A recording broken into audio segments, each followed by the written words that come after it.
The laughter in the Silver Creek saloon stopped all at once when Caleb Stone stood up from the bar and said the words no one expected to hear. "I'll take the hand." Every head turned. The smoky air hung still. And the trembling young woman standing beside the drifter looked at Caleb like she wasn't sure if he had just saved her life or made it worse. Men whispered that Caleb had finally lost his mind.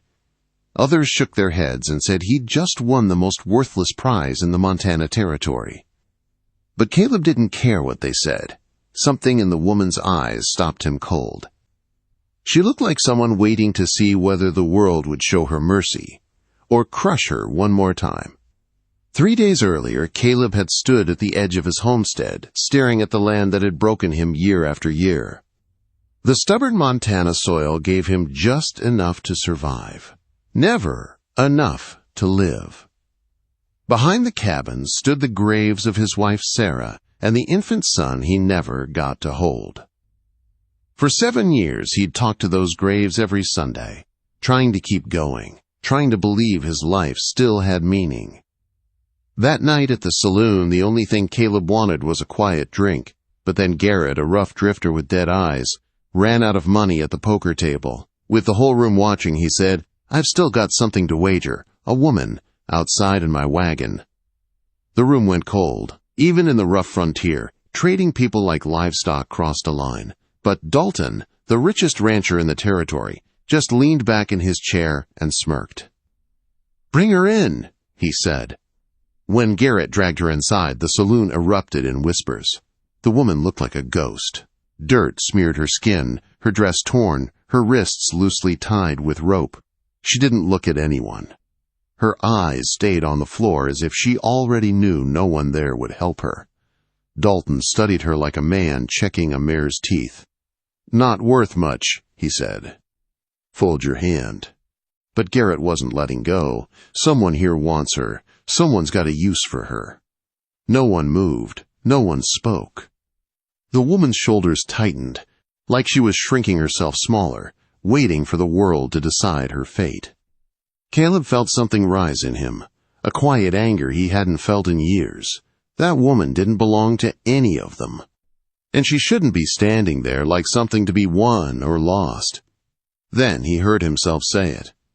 "I'll take the hand." The room erupted. Some laughed. Some cursed. Dalton raised an eyebrow, amused. "Stone, that's the worst bargain you'll ever make." Caleb ignored them all. The cards were dealt. Garrett was desperate, sloppy. Caleb didn't care about the game. But when the final cards hit the table, his pair of kings beat Garrett's tens. Just like that, the room declared him a fool. But the woman, finally, lifted her eyes to his. He walked to Garrett. "Give me the rope." Garrett jerked it loose with rough hands and stormed out, already hunting for another drink. The crowd lost interest fast.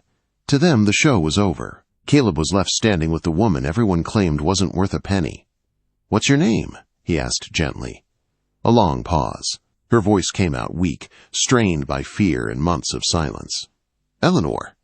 "I'm Caleb Stone," he said. "I have a homestead up in the mountains. It's simple, but you'll be safe there. That's all I can promise." She didn't answer, didn't trust him, but she didn't run either.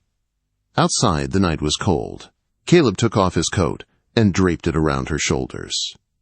She stiffened at first, as if she expected pain instead of kindness, but she didn't pull away. He lifted her onto his horse and climbed up behind her, holding the reins while she sat tense and uncertain. They rode under a sky full of stars. The wind bit at them, but Caleb didn't rush. He kept the horse steady, careful. After a while, Eleanor's breathing eased. Her fear didn't vanish, but exhaustion finally pulled her body into rest against him. When they reached the cabin, Caleb lit a lamp and opened the small bedroom door. "You can sleep here," he said softly. "The bed is warm. I'll be out here if you need anything. No harm will come to you under my roof." Eleanor stepped inside slowly, as if she wasn't sure she was allowed to. Her eyes swept the room, taking in the small fireplace, the handmade quilt, the quiet safety. She turned back toward him. "Why?" she whispered. Caleb swallowed. Because it was the right thing to do.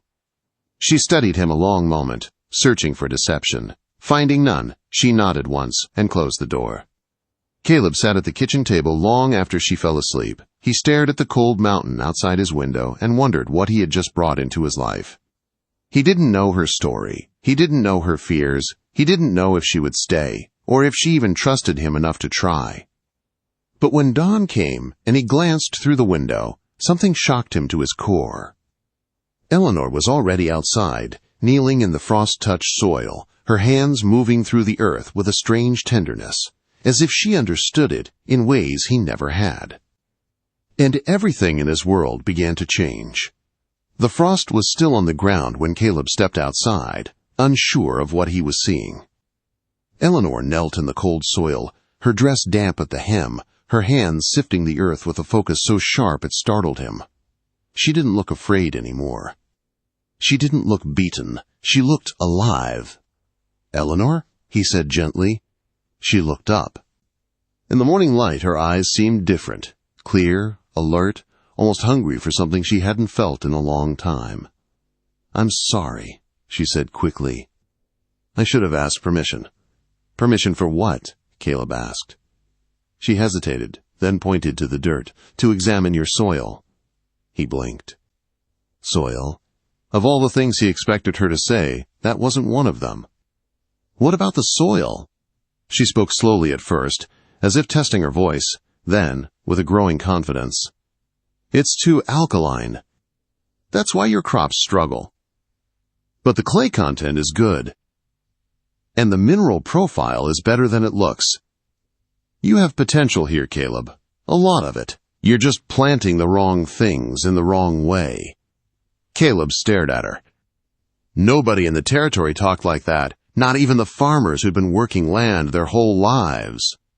"How do you know all that?" he asked. For the first time since he met her, she lifted her chin without fear. "My father was Professor Edmund Hartwell," she said, "a botanist. He studied frontier soil for 20 years. I traveled with him everywhere. He taught me everything: soil chemistry, companion planting, seed preservation. It was our life." Her voice cracked on the last word. "He died 6 months ago," she whispered. "After that, I had no one." Caleb felt something twist inside him. She had been dragged through hell, treated as property, her knowledge ignored. But now, standing in the morning frost, she looked like someone remembering who she used to be. She reached into her dress pocket and pulled out a small leather pouch. Inside were seeds, strange, rare, carefully wrapped. "My father's collection," she said softly, "hardy varieties he gathered from everywhere. They can grow where others fail. If you let me, I can plant them, and I can help you change this land." Caleb didn't even need to think. "It's your home now," he said. "You don't need permission." Something in her face softened for the first time, not fully, but enough. They spent the morning planting in ways Caleb had never seen. Instead of straight rows, Eleanor set circular beds. She placed certain seeds together, explaining how some plants protected others, how some pulled nutrients up, how others shaded the soil so moisture wouldn't vanish. Caleb followed her instructions, not questioning, watching the quiet fire come back into her eyes as she worked. By midday, 3 large beds were planted, each one a careful pattern of life. "How long before anything grows?" he asked. "A week, if the weather holds," she said. "And by harvest, you won't recognize this place." For the first time in years, Caleb felt something he didn't dare feel before: hope.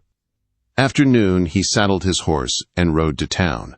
Eleanor stayed behind, still working the soil like someone trying to breathe again after months underwater. Caleb needed to get her clothes, food, and proper supplies. And maybe he needed time to understand the strange blessing that had walked into his life. When he stepped into the general store, Mrs. Henderson behind the counter nearly dropped her spectacles.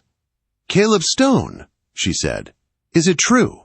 You want a woman in a card game?" Caleb felt heat rise to his face. "I helped someone who needed help," he said firmly. Mrs. Henderson studied him a long moment, then softened. "You're a good man, But folks are talking. If that girl needs women things, clothes, help, you send her to me. No woman should be alone up there." Caleb nodded gratefully. When he returned to the homestead that evening, Eleanor was still in the field, dirt covering her hands, sweat on her brow, but standing with a quiet pride he'd never seen before. She looked more like herself, whoever she truly was. "I brought you some things," Caleb said. Her hands shook slightly when she opened the packages. "You didn't have to do this."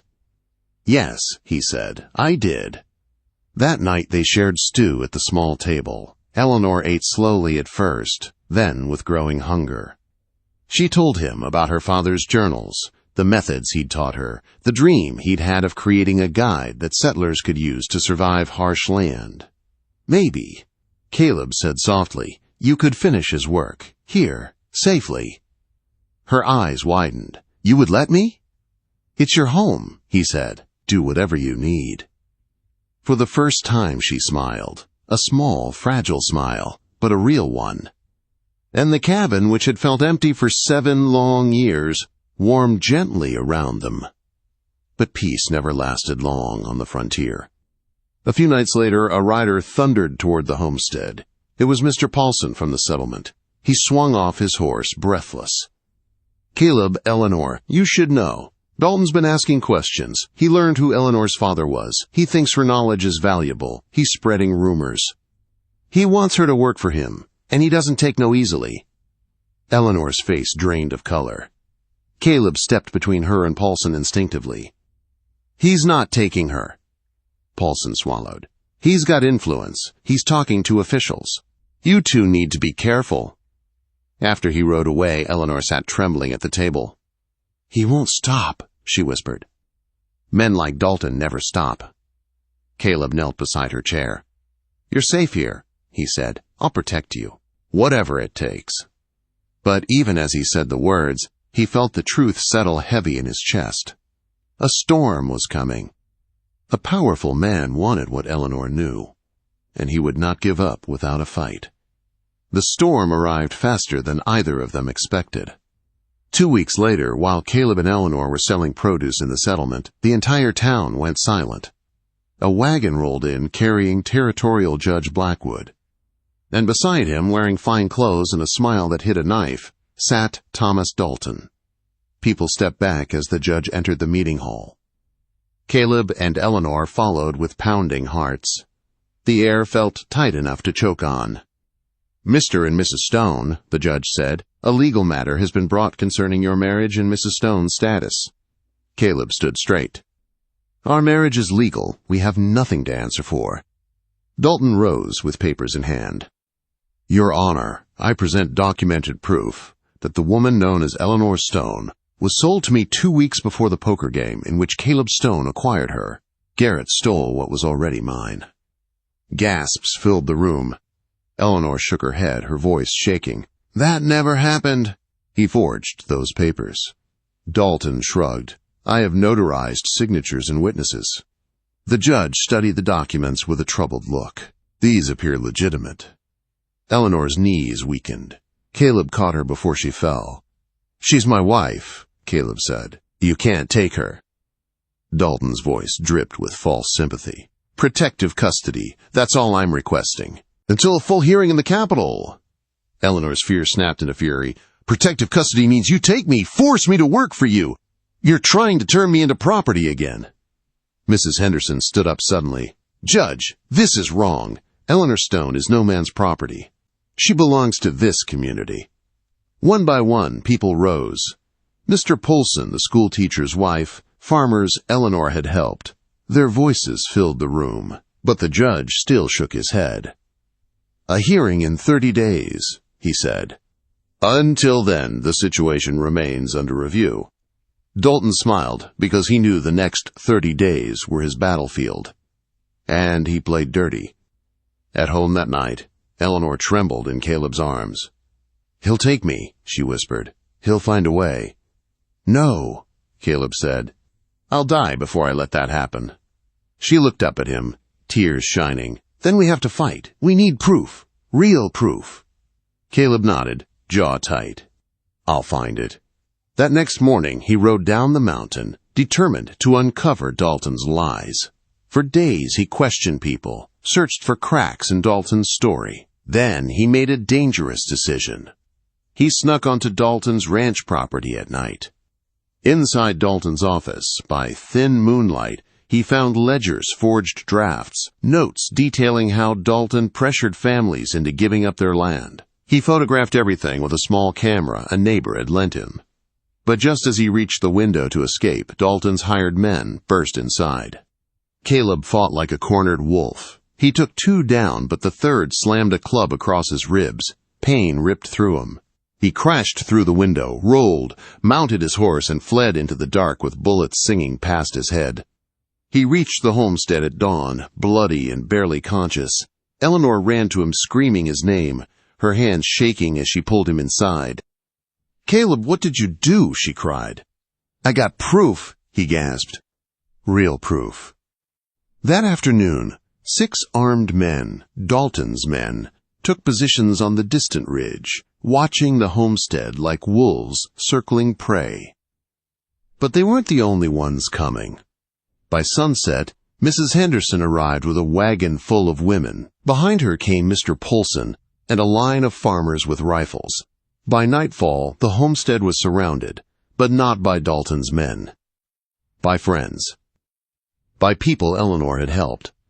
"We're not letting Dalton take either of you," Mrs. Henderson said. 5 days before the hearing, the federal territorial marshal arrived, a tall, weathered man named Clayton. He studied Caleb's photographs and Dalton's forged papers. He questioned witnesses. He had a handwriting expert examine the documents. "These are forgeries," the expert confirmed. "Sloppy ones." Marshal Clayton nodded. "Dalton isn't just coming after you. He's been running this scheme for years." A new fire lit in Eleanor's eyes. "So what happens now?" she asked. "We let him walk into that hearing," Clayton said. "And then we arrest him in front of everyone." The courthouse was packed on the day of the hearing. Dalton strutted in confident, smiling at Eleanor like he already owned her future. 5 minutes later, his smile died. Marshal Clayton stood. "Your Honor, we present evidence of widespread fraud, forgery, and land theft committed by Thomas Dalton." Dalton lunged for Eleanor in a final act of rage. "You should have been mine. You will not defy me." He drew a pistol. Caleb moved without thinking. One shot echoed through the courtroom. Caleb staggered and fell, blood spreading across his shoulder. Before Dalton could fire again, deputies swarmed him and slammed him to the floor. He screamed and fought, but the iron cuffs clicked shut. Dalton's empire collapsed in a single afternoon. Judge Blackwood cleared his throat. "Mrs. Stone, I owe you an apology. Your marriage stands. Your freedom stands. And justice will be done." Eleanor knelt beside Caleb, crying as she held pressure on his wound. "You protected me," she whispered. "Always," he breathed. Caleb survived. Dalton did not. He spent the next decade behind bars. His land returned to the families he stole it from. Eleanor and Caleb returned home to their mountain with a peace so deep it felt like a second sunrise. And that summer, something even more miraculous happened. Eleanor placed Caleb's hand on her growing belly and said, "Our baby is strong." Caleb closed his eyes, tears sliding down his face. 7 years of grief melted under her touch. The once barren land around them had become rich with life, and so had their home. One night, as they stood in the field where she first touched the soil, Caleb whispered, "They laughed when I won you that night, called you worthless." Eleanor leaned her head on his shoulder. "I know what they called me," she said softly, "but you saw who I really was." Caleb wrapped his arm around her, careful and full of awe. "You weren't my worst bargain," he said. "You were the blessing I didn't know how to pray for." Under the Montana stars, as the wind moved gently across the fields they'd built together, their future stretched out bright and certain. A new life was growing. A new legacy had begun. And the woman the world had called worthless had turned one broken mountain man into the richest soul in the territory.